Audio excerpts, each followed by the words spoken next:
Bonjour, bonjour, bienvenue à toutes et à tous sur Cocotte TV. Aujourd'hui, nouvelle vidéo de présentation et on se fait un petit peu plaisir avec la présentation du boîtier Antec Thermaltake P90. Un boîtier qui est architecturé de façon un petit peu différente puisqu'on aura un côté gauche pour tout ce qui est composant, un côté droit pour tout ce qui est refroidissement, SSD et système de stockage. Alors on va procéder de façon un petit peu différente par rapport à nos autres vidéos puisqu'on va directement vous présenter le boîtier avec une machine montée à l'intérieur. On se passera des panneaux en verre trempé au départ pour bien voir quel est le résultat et ensuite on vous allumera la machine justement avec les panneaux en verre trempé. L'architecture est réellement différente de tout ce que l'on voit sur les autres boîtiers, on vous l'a expliqué. Le montage demande un petit peu de savoir-faire et un petit peu d'organisation, mais on peut arriver à quelque chose de très sympathique sans forcément être un mode du modding. Vous allez le voir, nous on a juste utilisé des composants qui vont assez bien ensemble, une alimentation qui propose des câbles entièrement gainés, et on a ensuite un water cooling en IO 360 mm et un petit peu de soupçon de RGB. Ici et là, non pas mal de RGB comme vous allez pouvoir le constater. Allez, on se lance, c'est tout de suite, c'est maintenant, c'est sur Cocotte TV. On est donc devant ce P90 intégralement monté pour le moment. On reviendra sur le P90 sans les panneaux en verre trempé pour le découvrir un petit peu plus en détail très rapidement. On vous donne tout d'abord les mensurations de ce dernier, 470 mm de largeur sur 470 mm de hauteur. Et le tout fait juste 615 mm de profondeur. Un boîtier qui est donc relativement énorme. On vous montre avec une main, voilà, c'est vraiment un gros boîtier. Et au niveau du poids, sachez qu'on est à 17,2 kg. Pour vous le faire découvrir vraiment dans les moindres détails, pour le moment, on a laissé un panneau en verre trempé. Sachez que les panneaux en verre trempé sont maintenus par 4 vis à main. Alors, vous voyez, c'est des grosses vis à main qui sont sur des tiges en inox. C'est très joli. Les tiges en inox, elles sont absolument superbes. Et ici, on a un tout petit pied qui vient en fait maintenir la vitre en verre trempé. Elle fait 4 mm d'épaisseur. C'est du classique, ça se défait assez facilement. Allez, on vous parle maintenant du boîtier. Sachez que ce dernier arrivera en kit Lego, c'est-à-dire qu'il faudra intégralement le monter. On a la grande base triangulaire qui arrive et qui est vide des équipements. Alors, quand on parle d'équipement, il n'y a pas non plus 10 000 choses à monter. Vous allez voir, c'est plutôt rapide. En fait, on va avoir les deux pieds qui sont maintenus avec 4 vis à chaque fois. Ensuite, on va avoir les barres en inox qui vont permettre de fournir les petits pieds qui viennent en renfort pour le maintien du boîtier et qui servent aussi à fixer le panneau en verre trempé. Donc là, c'est une vis par l'arrière, on serre le tout et c'est fait. Et enfin, vous aurez ensuite les différents éléments nécessaires au montage, comme le support de l'alimentation, mais vous allez monter votre alimentation en même temps, donc c'est assez simple. Le support pour les cartes graphiques, en sachant que le riser est livré de base dans le kit.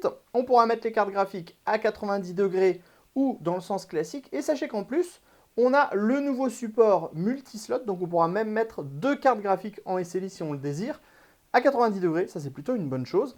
Ensuite, vous avez les différents matériaux pour mettre les SSD ou encore les disques durs, mais ça c'est en interne dans la structure triangulaire. On y reviendra un petit peu plus tard. On commence justement avec le côté gauche qui va accueillir la carte mère, qui pourra être au format ATX maximum, les cartes graphiques, où on compte 1, 2, 3, 4, 5, 6, 7, 8 slots maximum, donc en format normal ou à 90 degrés. Et enfin, dans le bas, on installe l'alimentation. Alimentation, on voit qu'il peut faire une bonne taille, puisque là, on est sur un bloc qui fait plus de 190 mm, et ça passe absolument sans peine. Au niveau des formats carte mère, vous pourrez aussi passer sur du micro ATX, bien sûr, hein, ça n'empêche pas d'être compatible, mais clairement, l'ATX est le format qui va le mieux. Après, au niveau des passages, on le voit ici, on a un passage pour pouvoir passer les câbles 8 pins. Sur le côté, on peut passer le câble PC, le câble 24 broches ATX sans aucun problème.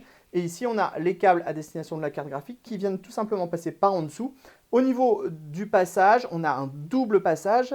Le passage au niveau de cette platine pour le riser et un passage par en dessous pour pouvoir passer les différents câbles des autres éléments. Enfin, dans la partie basse, on a l'alimentation avec un gros passage dans le bas qui permet vraiment de passer tous les câbles qui seront disponibles sur votre bloc.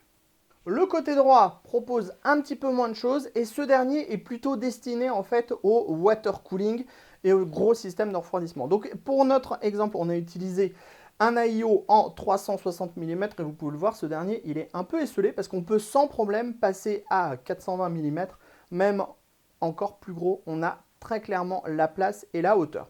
Ici, on a des passages et des petits points de fixation qui vous permettront en fait tout simplement de mettre un support pour une pompe. Donc, on pourra installer un gros radiateur ici et la pompe sur le côté pour avoir une harmonie qui est plutôt sympa entre le côté gauche et le côté droit.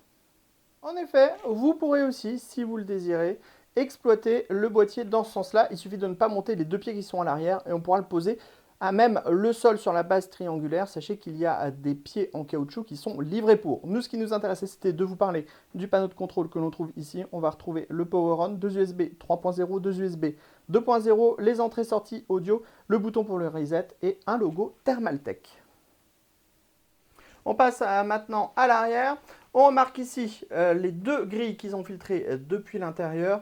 On a différents points de fixation qui vous permettront par exemple de mettre votre boîtier sur un mur. On a une grande barre à l'arrière qui permettra donc de faire cette opération et c'est plutôt sympa. On remarque aussi tout de suite les vis à main et justement on va y revenir. Et donc c'est ici que vous avez l'intérieur du boîtier. On va retrouver ici la platine qui sert à mettre les plateaux à destination des disques durs et des SSD. Donc c'est des petits plateaux comme ça qui coulissent sur la barre. On en a profité nous pour installer notre contrôleur RGB pour le système de water cooling. C'est maintenu avec une vis à main. On soulève tout simplement comme ceci et ça permet d'installer très facilement les unités de stockage. On remarque aussi au niveau du cable management que c'est assez intéressant et assez bien fait puisque les passages sont plutôt centraux et on va pouvoir créer en fait comme une sorte de colonne vertébrale dans le centre du boîtier, ce qui en plus donne plutôt un effet sympathique quand on ouvre le panneau arrière. Sachez que, pour finir sur le stockage, on trouve également dans le bundle 3 petits paniers de ce type qui vous permettront en fait d'installer vos SSD en interne ou en externe. Donc si vous utilisez une grosse pompe ici avec un gros réservoir, vous pourrez toujours en interne placer vos petits dispositifs comme ceci pour pouvoir intégrer jusqu'à 3 SSD en interne, ce qui est plutôt une bonne chose. Donc soit vous pourrez les mettre à l'extérieur, soit vous pourrez les mettre à l'intérieur. Avant de remettre les panneaux en verre trempé, on voulait vous montrer la machine allumée pour que vous ayez une belle impression de ce qui a été monté en RGB. Donc on a donc ici le flooring en 360 mm, c'est un modèle TT Premium avec des ventilateurs RIG qui sont entièrement adressables. On a également la base ici qui est RGB. Seule chose qui est dommage, c'est que les câbles sont trop courts, on ne peut donc pas mettre le logo Thermaltake dans le bon sens parce qu'autrement ça passe en fait au-dessus de la mémoire RAM. Donc si on est sur une carte mère même classique, donc qui n'est pas une carte mère X99 comme notre modèle de chez Supero, impossible de mettre le logo dans le bon sens. Il n'y a que dans un boîtier classique, en fait, avec le radiateur qui sera orienté sur le dessus, que l'on pourra faire cette opération. Franchement, c'est très dommage puisque d'autres marques proposent en fait un système qui permet de mettre le logo dans le sens qu'on veut. Ensuite, comme on vous le disait, au niveau de la carte mère, on a un modèle de chez Supero en X299 qui est le modèle hyper haut de gamme de la marque. Hein, c'est le C9X299 P6 300 ou PG 300, on a un petit doute. Clairement, une carte mère qui offre tout le matériel que l'on veut. On a même une petite pointe de RGB à ce niveau-là et au niveau du dissipateur, mais c'est très très léger, ce qui est plutôt assez agréable puisqu'on n'a pas une carte mère licorne. Un petit peu ce qui est tout le contraire de la configuration qu'on vous a proposée ce jour. On va retrouver de la RAM en Ballistics Elite, donc du DDR4. Au niveau du système de stockage, on a voulu faire très simple pour cette machine. Donc on a un WD Black 3D de 1 Teraoctet qui est placé juste ici sous le radiateur. Enfin au niveau de la carte graphique, on a fait quelque chose d'assez violent avec une GTX 1080 Ti de chez Zotac avec le modèle le plus haut de gamme de la marque, à savoir le modèle Amp Extreme Edition avec ses 11 Go de mémoire. Et son système de refroidissement qui est absolument énorme avec ses 3 ventilateurs, toutes les ailettes en aluminium, les caloducs et bien sûr le Spectra pour pouvoir avoir du RGB aussi également au niveau de la carte graphique. Enfin, on a une alimentation NRMax. Alors, on a choisi ce modèle Max Titan pour une simple et bonne raison, c'est que de base, il est livré avec des câbles entièrement gainés noir et blanc. Alors oui, certes, on a joué un petit peu la carte du RGB à fond les gamelles, mais on peut faire quelque chose qui est hyper sobre et hyper discret. À savoir mettre par exemple un système entièrement et intégralement avec des lumières blanches. Et vous le voyez, on est sur quelque chose de noir, chromé, gris, avec des jolies nuances. Et ça peut donner un résultat qui est juste absolument magnifique. On vous prendra d'ailleurs des photos de ce système tout en blanc très prochainement. On vous laisse donc sur le boîtier avec les deux panneaux en verre trempé et le RGB en route. Les deux panneaux sont légèrement fumés, ce qui fait que ça donne un effet qui est assez sympathique. Clairement, on vous le dit tout de suite, on le dira dans l'article complet, on a adoré ce P90, on a adoré le côté Lego quand on en reçoit en fait le boîtier parce qu'il faut intégralement le monter. Et on a aussi beaucoup apprécié le montage à l'intérieur car il est relativement simple. Ça pourrait paraître difficile à appréhender, et en fait, ça ne l'est pas du tout.